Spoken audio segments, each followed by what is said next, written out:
What's up, kayak anglers? So I'm Nauti Fish. I'm out here in the a river out here in Virginia, and I'm going to show you how I tie my hook, my shank hook, to my main line using a leader line. I ended up snagging it on the root, so I figured now's a good time to do a tutorial for y'all. Hopefully this video doesn't take too long, but it's going to give you a quick look at how I have some of my stuff set up really quick for a bass fishing type setup. As you all know, if you're new to kayak fishing, then you'll learn really quick that if you're offshore fishing for trolling, if you're bass fishing, trout fishing, flounder fishing, cat fishing, striper fishing, that your tackle will change. The way you set up your vest will change. The way if you have a radial or not will change. If you have a flag in the back with the light on it will change. If you're going offshore or not. If you're in a little river or a little lake, you don't need a flag, but unless you want to show off your hood, you know. But and you don't need big tackle. If you're doing bass fishing and you're just gonna do worms all day, all you need is a good shank hook, maybe a lightweight sinker weight, something like that, or a weightless, and just throw some good worms on there, and that's all you need. So really, the way you're rigged up is based on what you're fishing for. And you'll get a lot of people that say, hey, I'm gonna go kayak fishing, what should I bring? Well, it depends where you're going, what you're doing, what temperature you're gonna be in, kind of weather you're gonna be in. Today was really windy. I live right by the water, and I didn't go out to the ocean because it's just not ideal for that. So instead I went further inland. I found a river to kind of block the wind. Still a little windy today, but it was easier for me to do this. So a little lesson is when you're kayak fishing, always just know the areas you're going, what type of fishing you're doing, because it's going to change what kind of tackle you do. One reason I love going to the inland, the little rivers, little water, little lakes, things like that inside the here in Virginia is one, it's easier to rig up. All I got right now is a PFD. Now I got to keep the radial on. It's kind of a habit. Really don't need it out here, but I do got a whistle in here. It's always got a whistle. Should be kind of a, something you always bring. But yeah, I got a PFD. I got a paddle. I don't know if y'all can, let me see if I can see that. Yeah, you know what a paddle looks like. So I got a paddle, and I got a kayak. That's it. I didn't even bring a seat. You know if you can see that. I have no seat cushion. I don't need it right now. I'm not gonna plan to be out all day. So all I brought was my kayak, the paddle. I have a nice pedal kayak that goes pretty fast, my Hobie Revo. And out here in the lake, when you're going through the rivers, you don't need something crazy right now, especially if you're just gonna go out for an hour or two. So it's really quick. It took me I'm not even gonna lie, it took me 10 minutes to grab all my gear, be in the water, ready to go. So, and then within 5 minutes later, I'm on my little bass. Now, he wasn't big, but yeah, he's a bass. So with that being said, let's get back to what I was gonna do a tutorial on. So inside one of my pockets, I got my main items. I got leader line, okay? You'll figure out what kind of leader line you prefer. I always go with the fluoro, and if I'm bass fishing, I'm doing anything between an 8 to 20 pound test. You don't even need to go past, honestly, you don't need to go past 12 pounds. The only reason I do 20 is because I also do trout fishing and some other stuff. So it's just kind of a general thing that I like. So plus it's not really a big deal for me. But really, if you're bass fishing, you really kind of want to go lighter the better. So 6 pounds, 8 pounds would be ideal. So if that's all you're doing. But if you're doing saltwater stuff and you're going up and down, you might want to just stick with a 15 or something like that pound. Depending on how big you're going, you might want to go bigger. So anyways, all right. So leader line, and you're gonna see this little bungee on that. That's a hair thing that the girls use. The reason I put that there is I don't know if y'all ever dealt with it, but the leader line will just unravel on you and become a mess. So it just good things. Put kind of bungee on it, keeps it from unraveling. All right, what else do I got in this pocket? I don't know if y'all can see that, but here you go, I'll bring it out. Shank hooks. I bring some shank hooks. I bring my favorite, but then I bring, which is my gamma hooks, but then I bring some cheaper brands in case I lose all my gamma hooks, because when you're bass fishing, you might get snagged up, unless you bring all your tackle. So I do got a tackle box of all this freshwater stuff, so but I only brought just the 3 things I'm gonna need. Today I'm doing weightless worms for the most part. I got about 5 colors. I normally throw about 2 colors all day. If it's a tournament, I'll bring my whole tackle box and more rods. I only brought 1 rod out. Sometimes I bring 2 depending, and it just really depends on what you're targeting. So I'm just doing bass. They love worms, they love top, they love bottom. It just depends on the time of season and what you're looking for. For me, warm almost 24/7, you know, can't go wrong with the warm. So and I always start off with either the reds or the green color worms. Had the most luck with the violet looking ones. So let me see if I got any with me right now. I gotta show you this real quick.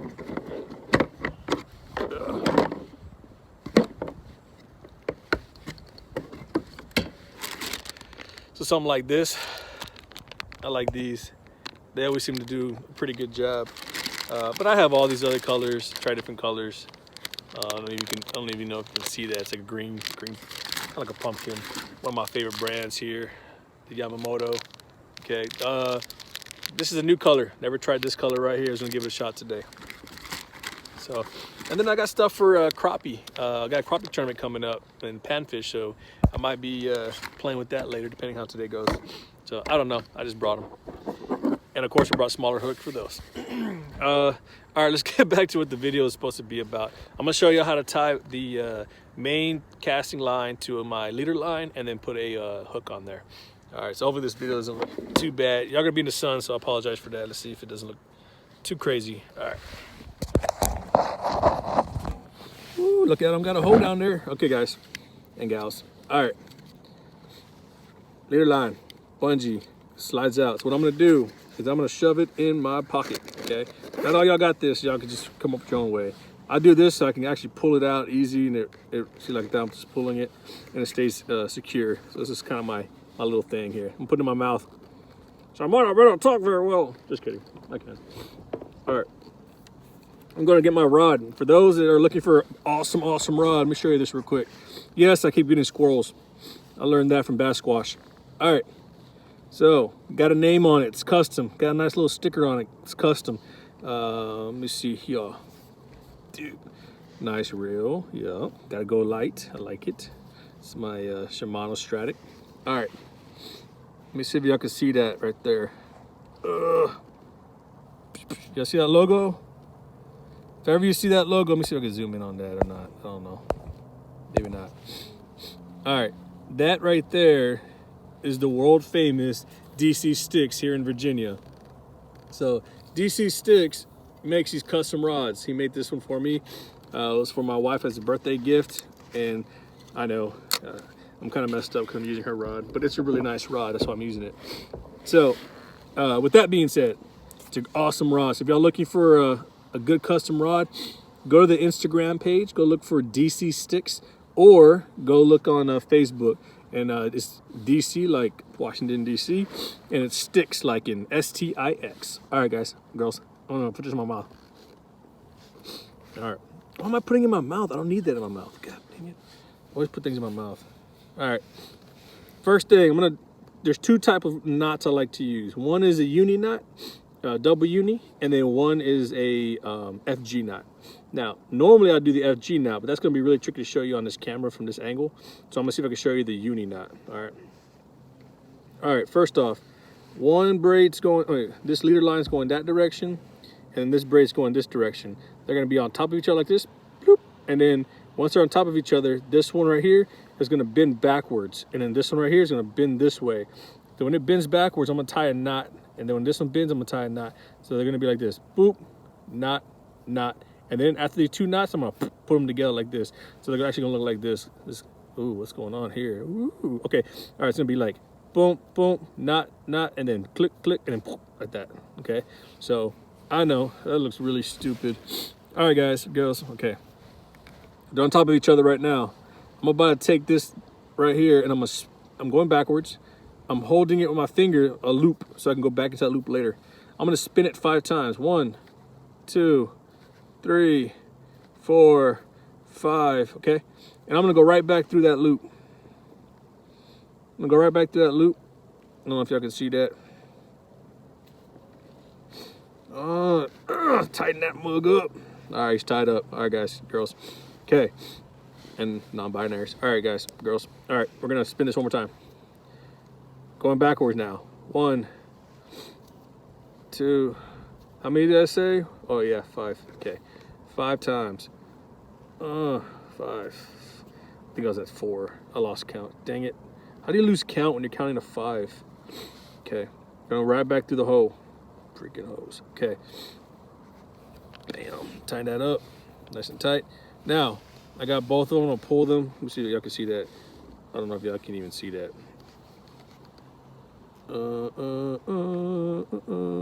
And they're made it. All right. Why don't people like the double uni knot compared to the FG knot? Well, I'll show you.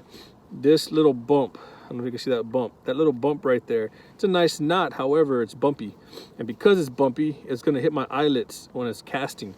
So if it is hitting your eyelets when it's casting, it's going to kind of cause it not to be gliding out very smoothly, which is what we really want. So it's not the most ideal knot. But don't tell nobody that, okay? And then after you do it, just pull it, make sure it's stuck, because sometimes if you cut it too short, it might unravel on you or pop out. So pull it, make sure it's nice and tight. And now I got my leader line, my little floral here, and then I got my braided line. Now you can tell the leader line is a little bit bigger because I am using a heavier leader line, which again, I prefer 8 or some, but I'm using a 20. So don't judge me, people. Bass anglers, I get it. Probably should be using lighter, but I'm not. And I still caught bass today, so you can still catch fish with a bigger leader line. All right. Yeah, that was that part. Now let's put the hook on. So how much leader line do I cut? Do I do 6 inches, 12 inches, whatever? Okay, so it really depends on you. You can go from 6 inches, 12 inches, whatever. Or what I do is I kind of see this knot here and go about 1/3 up to my rod. And then the leftover here where my hook's gonna be goes to where my hook's gonna be hooked up on my bottom of my rod by my reel. There's a little loop, and sometimes a lot of y'all have that. Me, I'm gonna go about 3 feet, and then I'm gonna cut down from there. So see how I just, my pocket, click, bam. That's it. Now what I'm gonna do is this in here is gonna go on my hook. I'm gonna do a polymer knot. That was gonna get tricky. Now I'm gonna put it back in my mouth. I can put everything in my mouth. Okay. If y'all want, you could also put a swivel, which helps keep your line from spinning around. Oh, I lost all my hooks. They're in my bag. I'm gonna poke myself. Oh yeah, I'm gonna poke myself. It'd be smart for y'all to have a container, a hard container, which I have one in there. I just didn't take it out because I'm not being smart right now. I was just really rushing. Okay, I don't know why, but at home I have so many empty containers of tackle containers for all my hooks, and I never use them. So stupid. Okay, shank hook. All right, you want to make sure. Let me get that little wormy out here. Let's get that warm. All right, now some of y'all might be professionals and know a better way. And you know what? Let's use this color because I've never used it before. Let's use this color. Who knows? Might be able to capture it. See this little guy? I'm gonna use this color right here.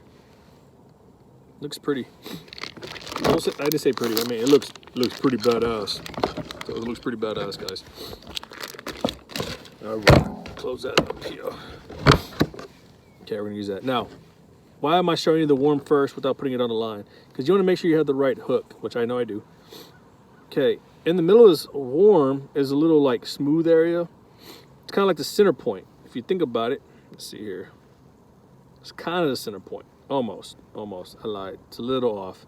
Okay, but what I'm gonna do is this, and then you got like a fat and a sharp area. This is a flat, fatty area, and this is a smooth, kind of sharpy area. Man, look at that. It looks like a. I'm not gonna. Okay, god damn it, grow up. Okay, so you got these two, right?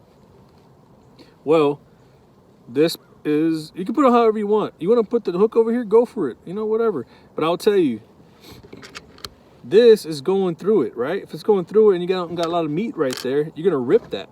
Okay, so this got all the meat, so that's thicker. You know, you got to go to the thick side. All right, so some people like it thicker. All right, the center part here, I don't know if you guys saw that, it's smooth right there. One, I want to make sure that the shank is almost center of the worm, okay? So if it's way up here, look at that. If it's way up here, how's the fish gonna bite the hook? So you want to at least center. So right here, it's center of my worm. See that, center? So now I know that I'm at least gonna try to get a hook if the fish bites halfway. Okay, but you also want to leave enough so it wiggles and all that stuff, because wherever you have this hook set in, this doesn't wiggle that much. This wiggles. Okay, so you don't want it too big, because if the hook was over here, this is the only part that would wiggle, you know? All right, why am I playing with this worm so much? Okay, all right, Jesus. Ugh. Okay, so anyways, that's why I do that. Second, this, oh, where am I at here? This right here goes into the worm and then back out, and then it's gonna go right back in to this spot right here. So kind of important to get that right size. Now, when you put in, where the heck? I did already lose my stuff. Here, let me grab this. I'm gonna grab the wrong leader line. All right, man, I got the coronavirus. Okay, see that? Now, I could go through here like this, do my 5 spins, go through and go through again. But what I'm gonna do is I'm gonna grab this. See how it's already bent? I'm gonna bend it. And the only reason I can do that is because the eye, this eye right there, is big enough for me to go through it with a double, this double right here, this little loop. I just basically bent my line. All I'm doing right now is making that little loop a little finer so that I can go through my eye. Okay, see that? Penetrated the eye. I penetrate that hole pretty well. I'm going really deep right there. I'm gonna hold it and then see, oh, it's kind of just staying there. I'm gonna spin it. Do that, I'm gonna spin it. Then I'm gonna go through. See that? See that one through? And then I'm gonna take this eye like that, this one right here, and I'm gonna go right back through the whole hook itself. You don't know if you can see that, going through the whole hook. And then I'm gonna hold the eye so that this little knot here gets nice and tight. There we go. I just realized that I forgot my weight. So I'm going weightless then. I came too far, guys. Gals. Non-binaries. Okay. When you cut this access off, just make sure it's not too much out, but it's also not too short, because then it can slip on you. Pull it, make sure it's good. Good to go. Sometimes people lick it. Okay, they do that to get it wet, and it makes it a little tighter because it's a nylon type material. And that is it. Now let's put the worm on. Okay, worm. Let's see if we can do this here. Oh yeah, poke it straight, nice and straight. Bam. See that? Okay, pop it out. Pow. Pop it out.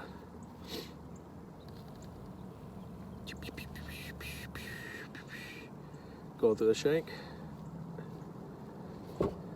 See that? Okay.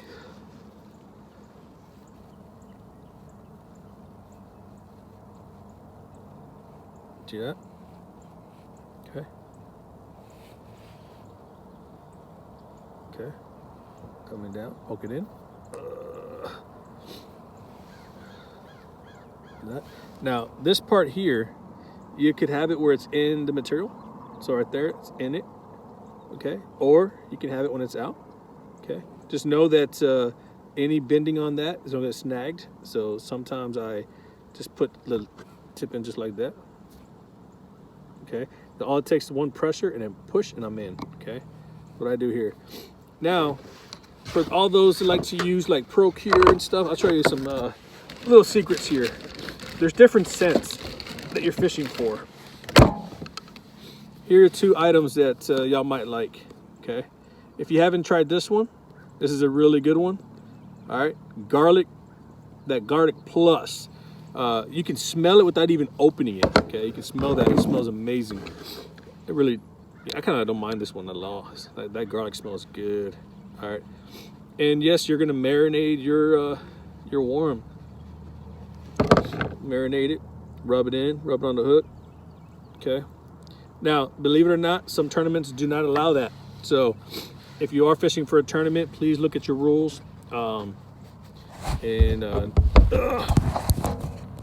Just know the difference, guys and girls. All right, close that up. I put the garlic one on. I don't normally use this one at all, the bloodworm. For some reason, it's not the one I like, but I do got it. Why? I don't know. I don't know why I have it. Okay. Now let's see if we can take this back off. Okay, we're gonna spin this back. If you want to see the kind of leader line I'm using, I'll show you. Again, use the one that you prefer. So that's the one I use. This company right here, Mr. Berkeley. I don't know, it could be a girl Berkeley. I don't know who the owner of Berkeley is. I don't know if you're a guy or girl, whoever you are, you're doing amazing with your stuff. You have amazing leader line, you have amazing jig heads, you got amazing gulp. That gulp, for those that haven't done bass fishing, gulp is awesome. All right, so my hands are really sticky. I'm about to drop my phone in the water. I am set nice and comfortable here in the middle of this river. I'm Nauti Fish. I know that my voice annoyed me. Hopefully it didn't annoy you today. And hopefully you learned a little bit about tying your hook up to your fishing rod. So I'm gonna try to catch some more fish today. So thank you for watching, and stay tuned for some more videos. If you want to see more tutorials, because I'm not sure if y'all gonna like this one or not. I'm not good at this. I'm not good at talking either. Some people say I am, but I don't think so. So with that being said, if you want to watch more videos, please drop me a comment. Please let me know what else you want me to show you. And if you want me to re-show you this in a better way, I can. I'm not putting all that flashy video edits, and if you're into that, I'm really sorry. I'm not good at that. I like to just show you the video and move on. So, but I will re-show you a video. All right, y'all. Thanks for watching.